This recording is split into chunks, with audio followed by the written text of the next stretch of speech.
आखिर कहाँ है वैकुंठ धाम? कैसा दिखता है वैकुंठ धाम? धरती से कितनी दूर है वैकुंठ धाम? वैकुंठ धाम तक कैसे पहुंचा जा सकता है? रॉकेट से वैकुंठ धाम की दूरी तय करने में कितना वक्त लगेगा?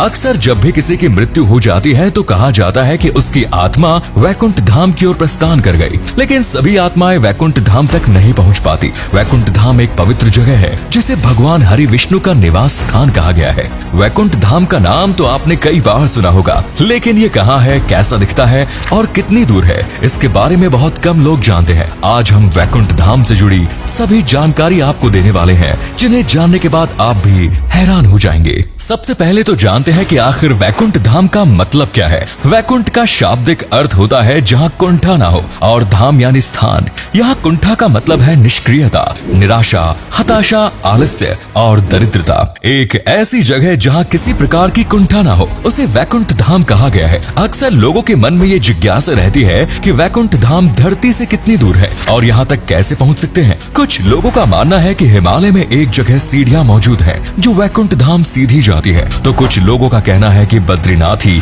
साक्षात वैकुंठ धाम है। वेदों, पुराणों और शास्त्रों में 3 तरह के वैकुंठ धाम का वर्णन मिलता है, लेकिन पहले जान लेते हैं कि आखिर ये धरती से कितनी दूर है। कई पुराणों में वैकुंठ धाम का विस्तृत वर्णन किया गया है। शास्त्रों के श्लोक और आज के अंक गणित के आधार पर लोगों ने धरती से वैकुंठ धाम तक की दूरी का पता लगाया है। वैकुंठ धाम का मतलब होता है एक ऐसी जगह जहाँ पर सुख दुख नहीं होता, सिर्फ आनंद होता है। यहाँ पहुँचने के बाद जीवन मरण से मुक्ति मिल जाती है। विष्णु पुराण के अनुसार वैकुंठ धाम ब्रह्मलोक से भी ऊपर है। वैकुंठ धाम धरती से 4 पदम, 10 नील, 30 अरब, 3 खरब 15 करोड़ 78 हजार और 444 किलोमीटर की दूरी पर है। क्या किसी आधुनिक रॉकेट की मदद से वैकुंठ धाम पहुंचा जा सकता है? इसका जवाब है नहीं। आज स्पेस में जो रॉकेट और मिसाइल छोड़े जाते हैं वो 39,000 किलोमीटर प्रति घंटे से सफर कर सकते हैं। इस लिहाज से देखा जाए तो वैकुंठ धाम तक की दूरी तय करने में 10 अरब और 520 करोड़ घंटे लगेंगे। दिन के लिहाज से देखा जाए तो हमारे सामने 12 लाख वर्ष का आंकड़ा निकल कर आता है। फिलहाल कलयुग चल रहा है और कलयुग की अवधि 4,32,000 वर्ष है,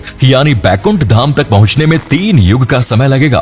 कुछ लोगों ने पौराणिक ग्रंथों और आधुनिक गणित के आधार पर यह संख्या निकाली है, लेकिन वास्तव में तो वैकुंठ धाम तक की दूरी का पता लगाया ही नहीं जा सकता, क्योंकि ये भौतिक दुनिया में मौजूद है ही नहीं। और यही कारण है कि कोई भी वैकुंठ धाम तक का सफर मनुष्य अवस्था में तो नहीं कर सकता। आज तक साइंस ने दुनिया को 3 डायमेंशन से ही देखा है। डायमेंशन को हिंदी में आयाम कहते हैं। स्पेस साइंटिस्ट्स ने अभी तक ब्रह्मांड में 45.7 बिलियन लाइट ईयर तक की दूरी को ऑब्जर्व कर लिया है और इसी को विज्ञान पूरा ब्रह्मांड मानता है, लेकिन असल में ये तो सिर्फ ब्रह्मांड का एक अंश मात्र है। 3 डायमेंशन के बाद समय को विज्ञान ने 4 डायमेंशन का नाम दिया और इससे आगे के डायमेंशन यानी आयामों को वो मल्टीवर्स कहता है।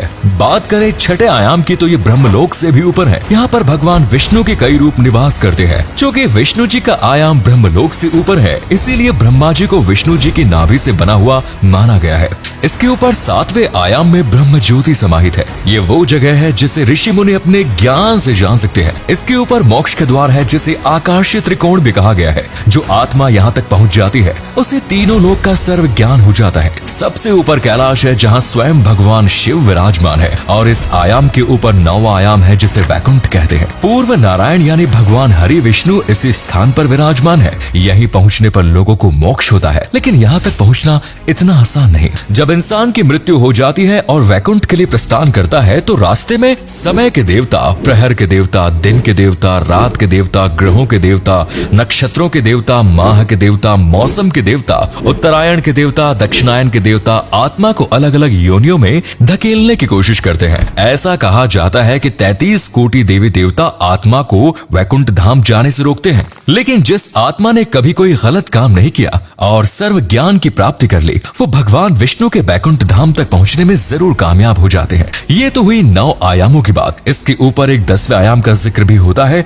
जहाँ पर निराकार ईश्वर रहते हैं। यहाँ पहुँचने वाली आत्माओं का न तो कोई शरीर होता है और न ही कोई नाम। इसे परम धाम या सिद्ध धाम भी कहते हैं। बिना रंग रूप और आकार की आत्मा यहाँ रहती है। एक बार जो आत्मा यहाँ पहुँच गई वो फिर कभी संसार में परिभ्रमण नहीं करती। चलिए अब कुछ अन्य पुराणों के बारे में भी बात कर लेते हैं कि आखिर वैकुंठ धाम के बारे में किस तरह का वर्णन मिलता है। वैकुंठ धाम को कई लोग गोलोक या साकेत भी कहते हैं। असल में गोलोक श्री कृष्ण के धाम का नाम है, क्योंकि श्री कृष्ण स्वयं भगवान विष्णु के अवतार थे, इसीलिए गोलोक को वैकुंठ धाम कहा गया है। बात करें साकेत की तो वैकुंठ धाम की राजधानी को साकेत का नाम दिया गया है। ये एक दिव्य नगरी है और इस नगरी के मध्य में भगवान विष्णु शेष नाग पर विराजमान है।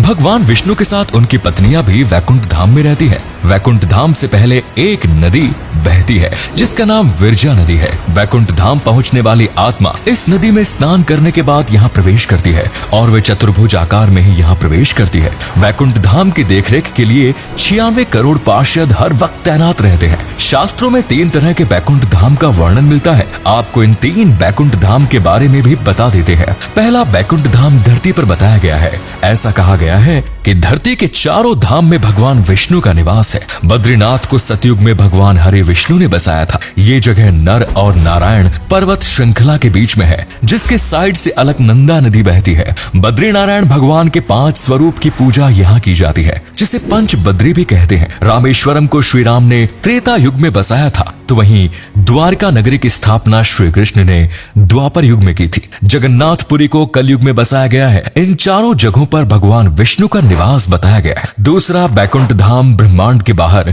और तीनों लोकों से ऊपर है, जिसके बारे में कुछ देर पहले ही हमने काफी विस्तार से जाना।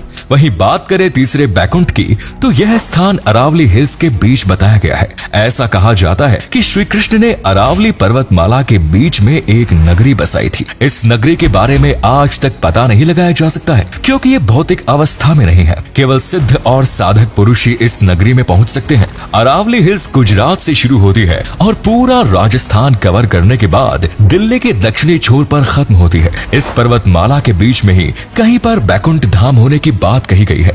वैकुंठ धाम में सूर्य या चंद्रमा नहीं होते, वहाँ एक अलौकिक प्रकाश नजर आता है और आज वैज्ञानिकों ने जितने ब्रह्मांड के बारे में पता लगाया है उससे 3 गुना अधिक बड़ा वैकुंठ धाम है। तो दोस्तों ये है वैकुंठ धाम के बारे में पूरी जानकारी। उम्मीद करते हैं आज की वीडियो आपको पसंद आई होगी। यकीनन वीडियो देखने के बाद वैकुंठ धाम से संबंधित आपके मन में जितनी भी जिज्ञासा थी वो सभी शांत हो गई होगी। अगर आपको ये वीडियो अच्छी लगी तो इसे अधिक से अधिक लाइक करें, शेयर करें और आपके हिसाब से इंसान किन कर्मों की मदद से वैकुंठ धाम तक पहुंच सकता है ये हमें कमेंट्स में बताएं। धन्यवाद।